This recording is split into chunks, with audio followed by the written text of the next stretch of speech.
Last video part 2 में हम लोगों ने देखा था बाल गोविंद भगत की संगीत साधना और प्रभातियां।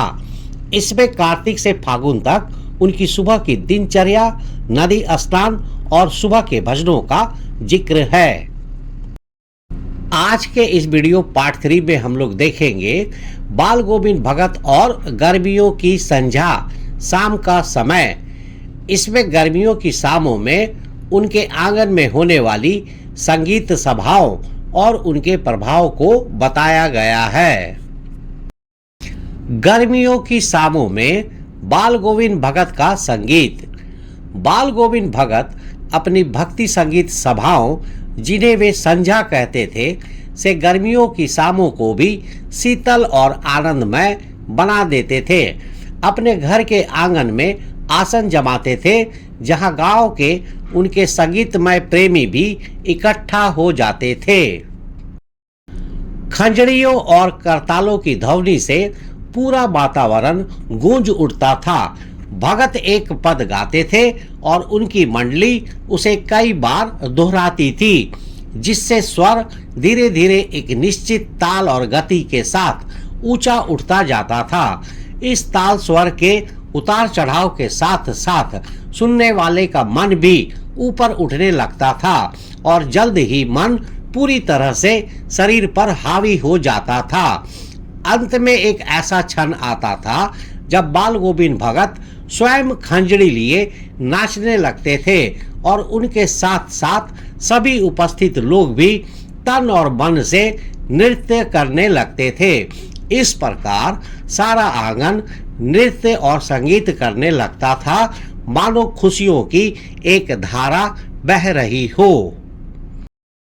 अब हम लोग देखते हैं पार्ट 4, बाल गोविंद भगत की बेटे की मृत्यु और भगत का अटल विश्वास।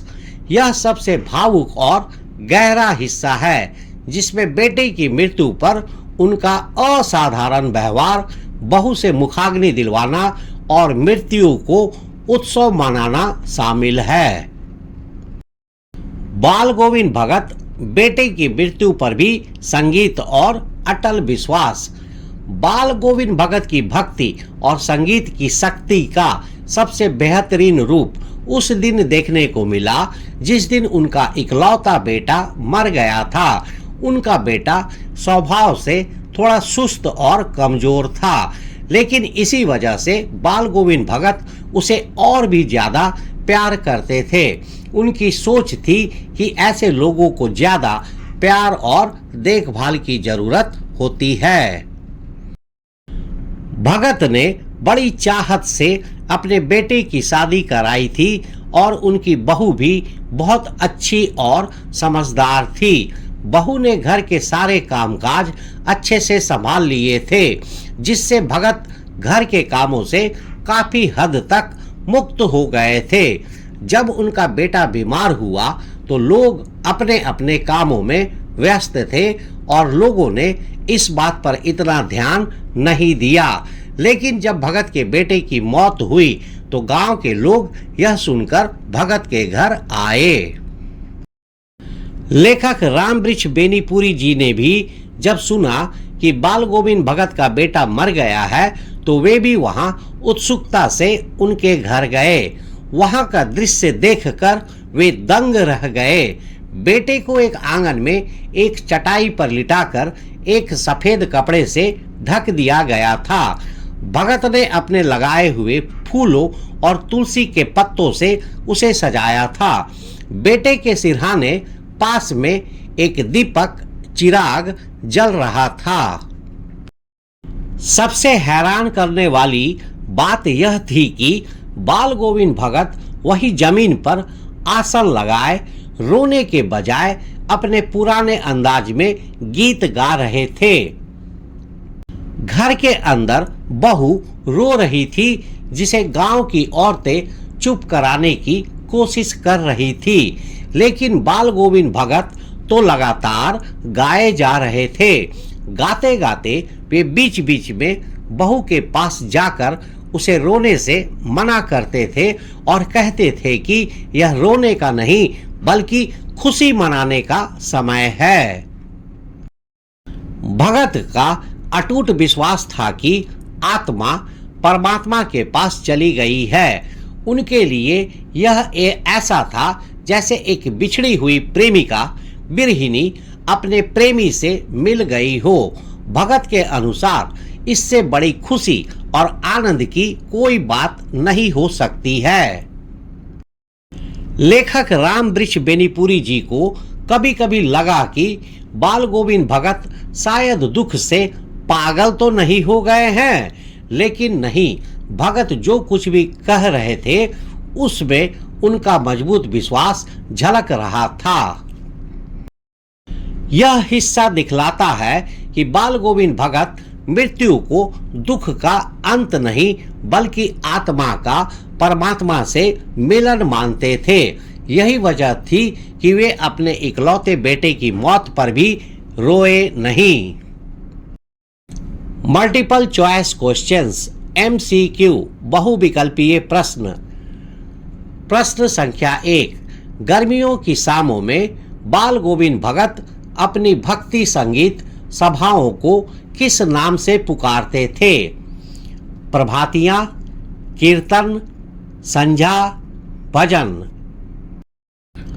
सही उत्तर संध्या। प्रश्न संख्या 2, बाल गोविंद भगत के संगीत का प्रभाव जब अपने चरम पर पहुंचता था तो श्रोताओं पर क्या असर होता था?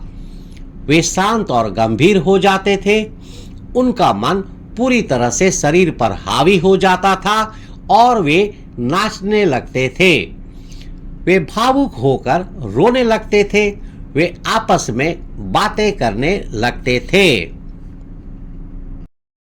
सही उत्तर, उनका मन पूरी तरह से शरीर पर हावी हो जाता था और वे नाचने लगते थे।